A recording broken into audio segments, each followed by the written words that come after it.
Hey guys, good morning. Welcome back to our channel, The Eton Squad. My name is Addie. So for today's video, isang kababayan na naman natin na former Filipino ang hindi nabigyan ng balikbayan privilege during immigration process sa Pilipinas. At 30 days lang yung binigay sa kanya. Sabi ng immigration officer na it's really up to them kung ibibigay ba nila yung balikbayan privilege or hindi.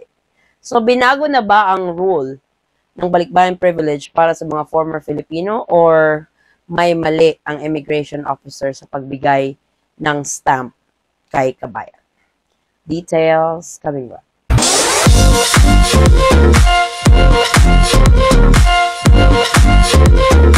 So mukhang nadadalas ang mga comment na ito or mga email na nare-receive ko when it comes to balikbayan privilege. Ang balikbayan privilege, ito ay isang 1-year visa na nakastamp sa inyong mga pasaporte if you are a naturalized citizen of a particular country. Babasahin ko yung comment ni Kabayan kasi medyo nakakabahala yung mga ganitong pangyayari. Kasi nga, you, as a former Filipino, you know of the balikbayan privilege na nakukuha mo. Lalong-lalo na kung pabalik-balik ka na sa Pilipinas at nakukuha mo ito every time papasok ka ng Pilipinas during your immigration process. Pero ito nangyari ito sa anak niya. Iisa-isahin natin kung saan ba may mali at bakit ganun na lang yung naging statement ng immigration officer sa kanya. Kasi as far as I know, this is Republic Act. So this was given to former Filipinos, yung mga Pinoy na nag-abroad, nag-naturalized abroad, pero hindi sila nag-apply for dual citizenship. Meron silang privilege na tinatawag na balikbayan privilege. Ito ay 1-year visa stamp na nakatatak sa inyong mga pasaporte every time you enter the Philippines. Pero ito yung nangyari sa anak ni Kabayan, which is also eligible for the balikbayan visa. Malalaman natin dito sa comment niya kasi nga, this is not the first time na umuwi sila ng Pilipinas. They went home several times at every time they go back to the Philippines, they are able to avail for the balikbayan privilege. But not this time, not the very recent trip. At yun nga, 30 days lang ang binigay. So, ito yung nangyari sa anak ni Kabayan. Hi, I'm always listening and watching you in YouTube. I was just wondering, kahapon, umuwi ng Pinas ang anak ko na Filipino-born. So, take note, Filipino-born. Ilang beses na kaming umuwi ng walang aberya about balikbayan privilege. So, hindi talaga ito first time na umuwi sila ng Pilipinas. Nakailang beses na silang umuwi at walang naging problema sa balikbayan privilege. But yesterday, isang immigration officer ang nagsabi sa anak ko na she can only stay in the Philippines for 30 days. Kahit isang old Philippine passport at isang foreign passport ang inabot niya. My daughter asked him about balikbayan privilege, but the officer said it's up to them to decide if they want to give it to the former Filipino. I know it's a privilege, it's not a right that's given to you. It's a privilege, it can be taken at any given time, but it's a Republic Act that they have to give for former Filipinos every time they enter. It should be automatic, especially if the traveler has presented a documentation for her or him to avail for the balikbayan privilege. Please correct me if I'm wrong, especially if somebody's watching who really knows the immigration law of the Philippines with former Filipino. Kasi yun ang pagkakaalam ko. As a former Filipino, you can avail for the balikbayan privilege that you have. Naka-post nga yan sa mga embassies, Philippine embassies abroad, that you have to kind of give the officer a heads up that you are availing for the balikbayan privilege unless yung batang ito ay nanggaling sa visa required country. Which is, kung galing sa visa required country, she needs to have a visa to enter the Philippines. Pero hindi. And, nasabi niya dito is Filipino-born yung bata. So, in that case, yung bata is actually dual citizen by birth. So, pwede nga siyang magstay sa Philippines. One to sawa, unlimited. Kasi she's a dual citizen by birth. Kailangan lang i-report yung birth niya kasi ganun yung nangyari sa mga anak ko. Pinanganak sila sa Amerika but they were born to a Filipino citizen parent. Kaya they are dual citizen by birth. So, yung ginawa namin, nag-file lang kami ng report of birth at yun, na-applyan na siya ng Philippine passport. Etong anak ni Kabayan, meron ngang pinakitang old Philippine passport yung anak niya. So, ipagpatuloy natin yung kwento dun sa sinabi ng immigration officer na it's up to them to decide if they wanna give it to the former Filipino and it's not mandatory, he said. Tama ba yun? Sabi ni Kabayan. So, she was really concerned. Hindi ko lang alam kung hanggang kailan yung stay ng anak ni Kabayan sa Pilipinas. But having the balikbayan privilege is really nice because you don't need to really pay for visa extensions anymore when you have that. My daughter felt really bad about it. First time nangyari sa kanya sa airport. And for 22 years, in and out of the country, never ko ring narinig. It's up to the officers if they want to give it or not. That's actually my first time to hear it also. Kasi nga, kadalasang nangyayari, hindi na magtatanong yung immigration officer eh. Sila na yung maglalagay ng balikbayan privilege sa mga passport ninyo.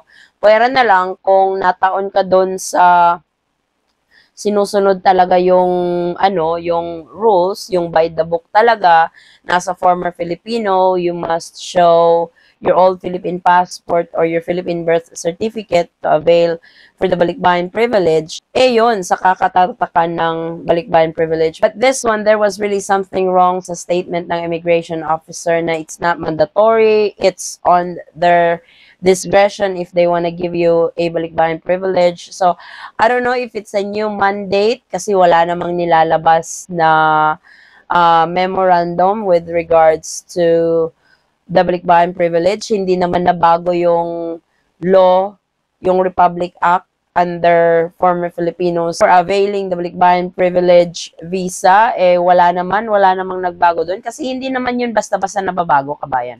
Yung Republic Act, hindi yan basta-basta nababago. Dadaan yan sa House of Representatives, dadaan yan sa Senado, kung kailangang i-change, kailangan bang i-amend, kailangang maidagdag, may baguhin, may bawasan, dadaan yan sa proseso.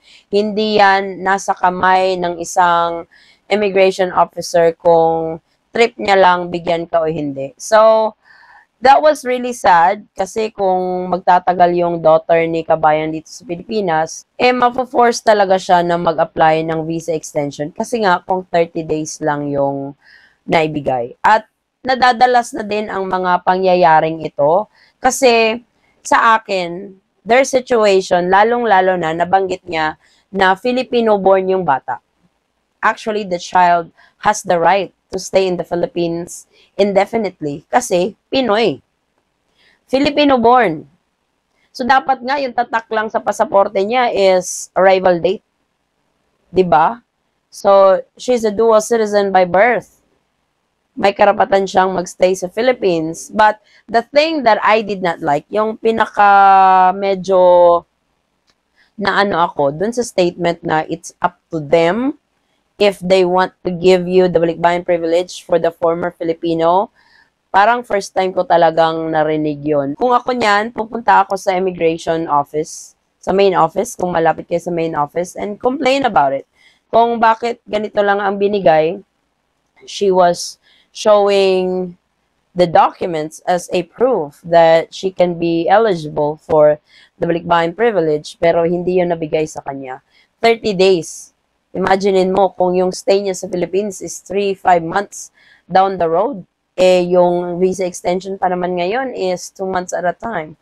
So, medyo mahal at nakasave ka na sana for 1-year visa na ibibigay sa inyo. So, hindi ko alam kung bakit lumalabas ang mga ganitong sitwasyon na naman ngayon sa airport during immigration process that you can actually avail for a particular visa or a particular privilege pero hindi na ibibigay sa iyo So, medyo questionable ba? Ikaw ba, kabayan, na-experience mo ba ang ganitong sitwasyon sa airport?